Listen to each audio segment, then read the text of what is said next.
The second major video game we got for Dragon Ball Z was a mixed bag.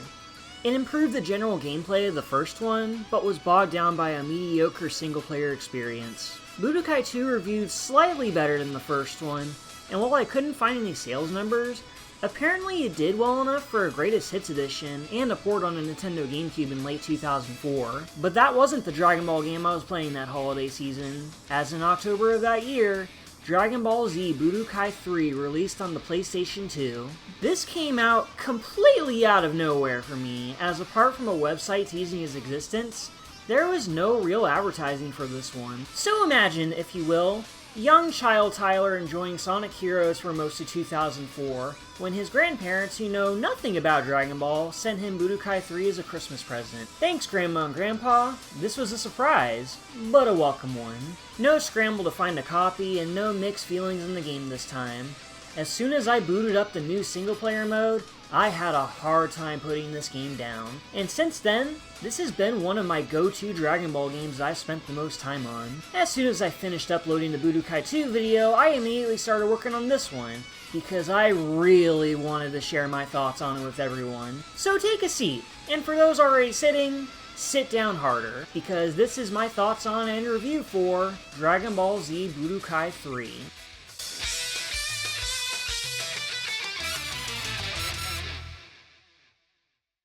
To say this game is an improvement over the last two is an understatement. Budokai 3 is the amalgamation of all the things that worked before while trimming the fat. Let's start with the capsule system, which I haven't had the greatest opinion on. You still have to unlock and equip special attack capsules to your character's limited inventory, but the overall capsule system has seen a bit of an overhaul. The physical skills are completely gone, and in their place are item capsules, which you can only equip one of per character. Depending on the skill, using this in battle will grant a temporary buff, like recovering lost HP, or keeping your ki from decreasing for a set amount of time. These can help when you're backed into a corner, but the revamped combat system will assure that these are but a last resort you shouldn't always fall back on. There are no physical skills anymore, but you still have equipable buffs that increase attack and defense like before, as well as transformations, special and ultimate attacks. Everyone can now throw without having to waste a skill slot on a skill, which sounds silly in retrospect since that should have been a thing since Game 1. Basic attacks work like before for the most part, but there's a bevy of new offensive and defensive maneuvers you can use. Instead of just blocking like normal, you can spot dodge regular attacks by pushing the X button in time with them at the cost of a bit of your ki. When you send the opponent flying, you can press the circle button at the cost of some ki to hit them up to 3 more times for additional damage. If you find yourself about to get hit, you can press forward and X at the cost of 3 ki gauges and teleport behind them for a counterattack. These are gigantic game-changing mechanics that give both players a chance to fight back, rather than having just one wailing on the other the whole time. And you'll always have ki to use these moves, since the HUD has also seen some dramatic changes. Aside from looking cooler, your ki has a clear display of how much you have and will automatically fill to its base height if you're low. Your base ki depends on who you play as, and transformations can make it rise up, but you'll always have energy to work with no matter who you pick. The instant special command is here, and it's seen a buff since Budokai 2. If both players fire their beam attacks at the same time, they'll enter a beam struggle, a staple of Dragon Ball that I'm surprised took 3 games to incorporate. When this happens, both players either rotate the analog sticks or mash the buttons to make their beam overtake the other, and the loser will take way more damage than normal. It's a high-risk, high-reward maneuver that can be rare to see if you can't predict when they'll fire their thing off, but it is cool to see when it happens. The last new big mechanic they added is a universal state known as Hyper Mode. This is done by pressing all 4 face buttons together, or just pressing L2. In this Hyper Mode, you have super armor for most weak attacks, but guarding and counter teleports are temporarily disabled. And this is only sustained depending on how much ki you have upon activation, and tires you out if it runs dry. But sending the opponent flying while in this state and pressing the circle button will initiate a cinematic minigame known as Dragon Rush. Both you and the opponent press one of the face buttons, and the goal of the attacker is to press a different one to pile on the damage. If the defender guesses correctly, the Dragon Rush ends and they avoid getting hurt. If the attacker succeeds, they have 2 more chances to keep up the pressure, but whatever button they chose goes away, and the opponent's chance of choosing correctly increases with every stage. Landing all 3 will usually end the combo for one of many generic animations, but if they have a specific special skill equipped like Special Beam Cannon or Final Flash, These moves will fire off automatically and do way more than the regular enders. Dragon Rush is the only new mechanic I'm iffy on. While it looks cool whether you're on the receiving end or being the attacker, it boils down to pure luck most of the time. When I try to Dragon Rush the opponent, most of the time they guess correctly on prompt number 1 and I eat shit. But if I'm getting rushed, they always seem to soul read me and get full combo. Also, the computer opponents love to spam this, which can get annoying since the super armor makes it harder to avoid. But the real goal of Dragon Rush is to max out your opponent's fatigue meter, which usually goes up the more they get hit. The successful rush makes it go as high as it can, and hitting them a few more times will leave them wide open. It also makes it harder to pull off the minigame for ultimate attacks, which is also different in this game. You only get 3 chances to try and fill this bar, and the rate of hitting your mark increases the more you're fatigued. So if you connect with your ultimate or get hit by one while your fatigue is high, you're pretty much hosed. But if you can outmaneuver the opponent with your new counterattack and keep up your own assault, you can avoid getting fatigued yourself and come out with a satisfying victory. What I'm trying to say is, they found a way to make the combat system from the first 2 games a lot more interesting, and every battle is fun to play as a result. It does take some getting used to when it comes down to it, but it's a very unique fighting system with a lot more depth than a licensed anime fighter has any right to. It also helps that they improved the graphics as well. At first glance it looks similar to Budokai 2's cel-shaded art style, but they smoothed out the models and gave them more individualistic animations.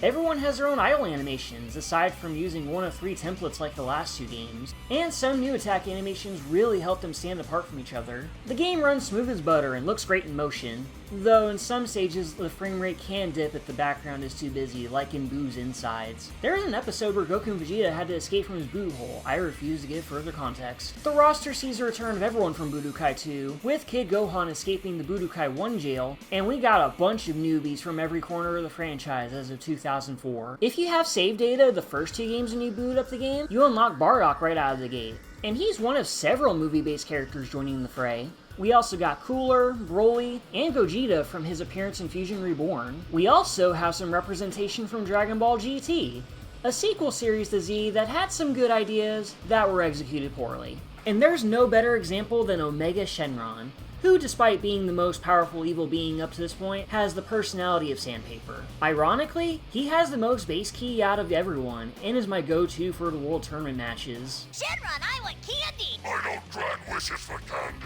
Okay, I'll give you guys that one, that was pretty good. We also have Super Saiyan 4 for Goku and Vegeta, which are really strong, but when they combine into SS4 Gogeta, the game is pretty much over. Sure, the fusion only lasts for about 10 seconds, but this dude doesn't even need that much to shave off all your health. See you survive this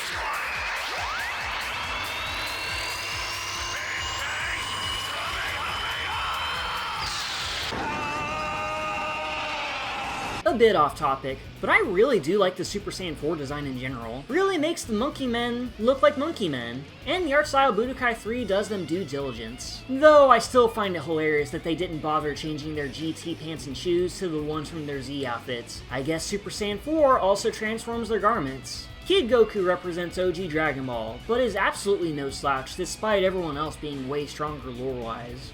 We also have Oob from the end of Z, but not his GT appearance. He lacks any ki blasts and can't teleport, but he makes up for it with raw physical strength and Tekken-like combos. Once the Dragon Arena mode is unlocked, you have a shot at unlocking Cybermen and Cell Jr. as playable characters, instead of just having them as jobber enemies for the 3rd time. But I'll cover that a bit later. Not only is the roster expanded from Budokai 2, everyone is viable, for the most part. Sure, some characters are outright better than others, especially transformation and fusion skills are involved, but you can still play reasonably well with everyone in the cast.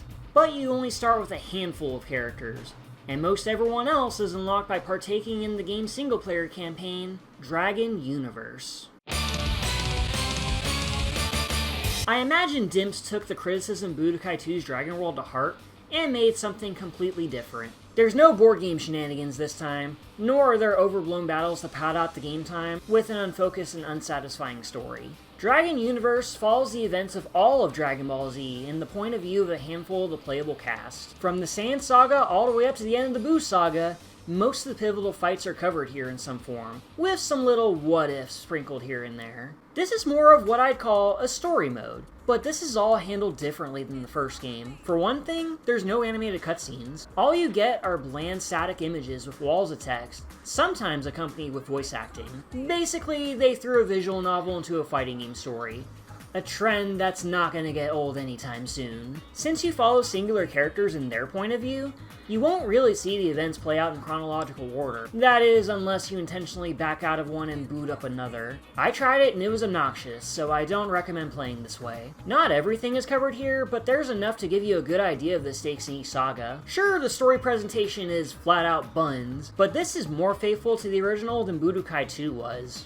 And thank goodness it's also more fun to play, because holy heck, you can fly around the world at supersonic speeds, and it's freaking awesome. The main goal of each map is to travel to the main objectives that move the plot forward, but you can also fly wherever you want and find all sorts of goodies. Hidden story events, extra capsules, Zenny, and even Dragon Balls. Collect all 7 and you can nab a wish at the end of a playthrough. There aren't too many mandatory battles in each character campaign, so you can theoretically clear each one in as little as 20 minutes. Not too long, but also short enough to try the others too. Sometimes you may even find the odd optional battle for extra experience. Yeah, winning up battles in this mode earns you experience points, and getting enough will level your character up. Each level up gives you a point to put towards one of many various stats that will influence your character's performance that point forward.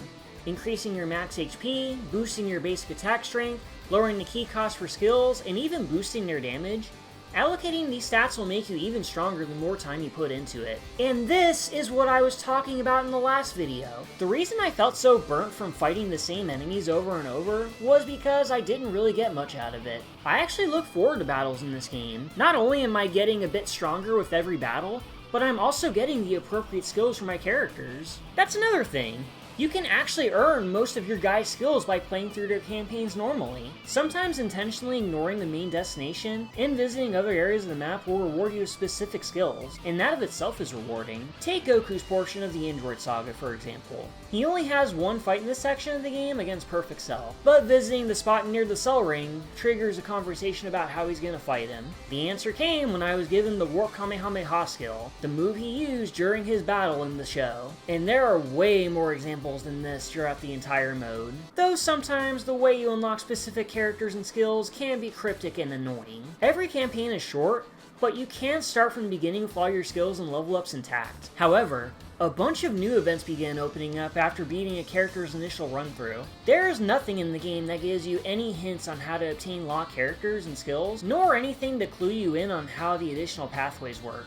Fortunately, this mode is more thoughtfully designed for multiple playthroughs than Budokai 2, and as previously mentioned, it constantly rewards you for checking every possibility. Some of these what-if scenarios are pretty neat, like having Krillin be the one to beat Cell, or having Yamcha fight Vegeta in the World Martial Arts Tournament and actually win, though a lot of them are very weird. All the non-canon movie characters hijack the plot in most inconvenient times, like Broly decides to show up the same time Kid Buu decides to blow up the Earth, and Cooler challenges you the same time Goku beats up Frieza and Namek. I'm gonna tell my big brother on you and he's gonna beat you up. Oh, is he strong? Bring him over. Huh?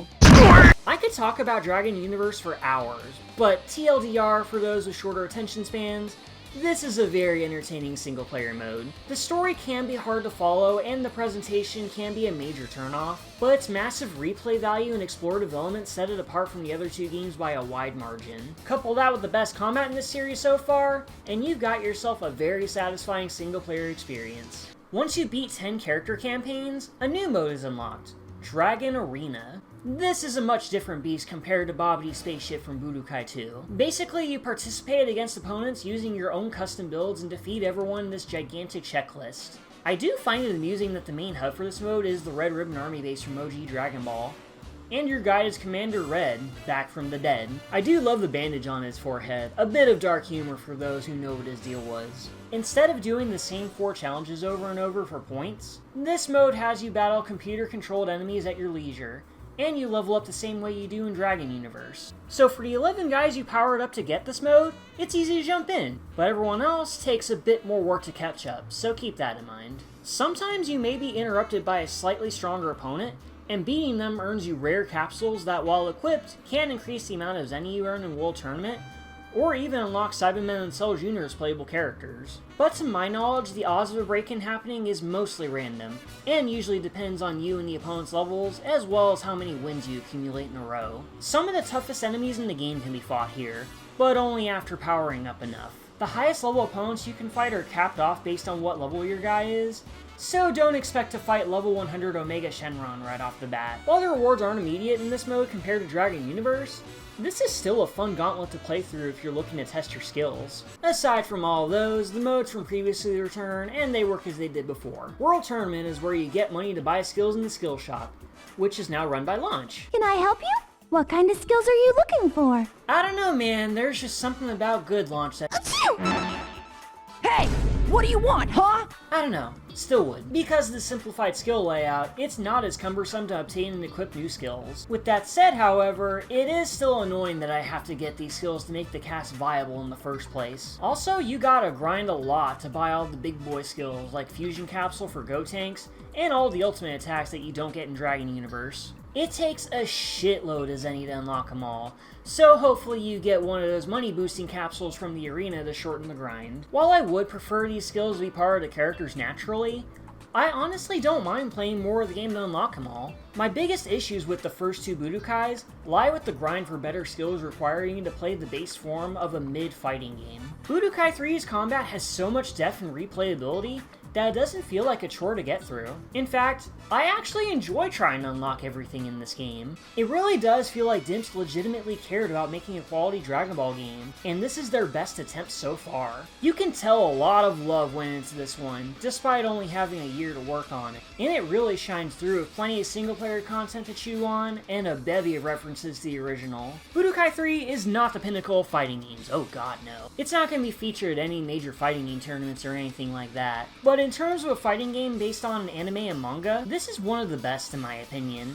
In the mid-2000s, this was the absolute pinnacle of Dragon Ball video games for me. The Tenkaichi trilogy would come after, and those have peaks and valleys of their own, and Dragon Ball FighterZ would be the de facto fighting game when it launched in 2018. But Budokai 3 will always hold a special place in my heart. I played this game during a time in my life where I was entering the awkward stages of middle school, where saying you like whatever gets you made fun of. I really liked Dragon Ball as a kid, but saying that in public would result in getting teased and taunted, and that sucked. Getting home after a shit day of school and playing this game made me forget about my worries. At least for a little while. I may not be the most outspoken person in the world, but I'm glad I have a platform to talk about this thing that I care about immensely.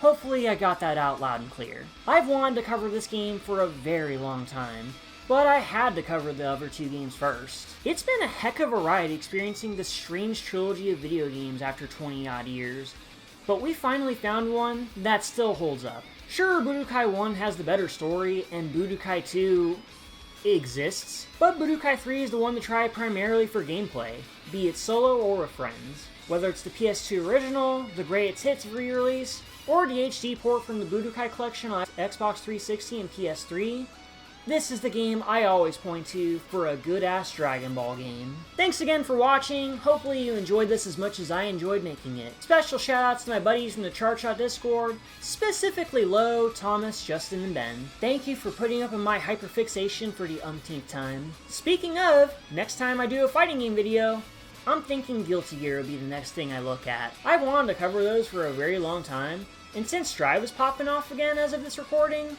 I may start cracking while I'm on a roll. As always, check me out in Blue Sky to keep up with whatever I'm up to. Peace out, everyone, and happy Piccolo Day. You know, until a Monkey Tail Kid ruins everything.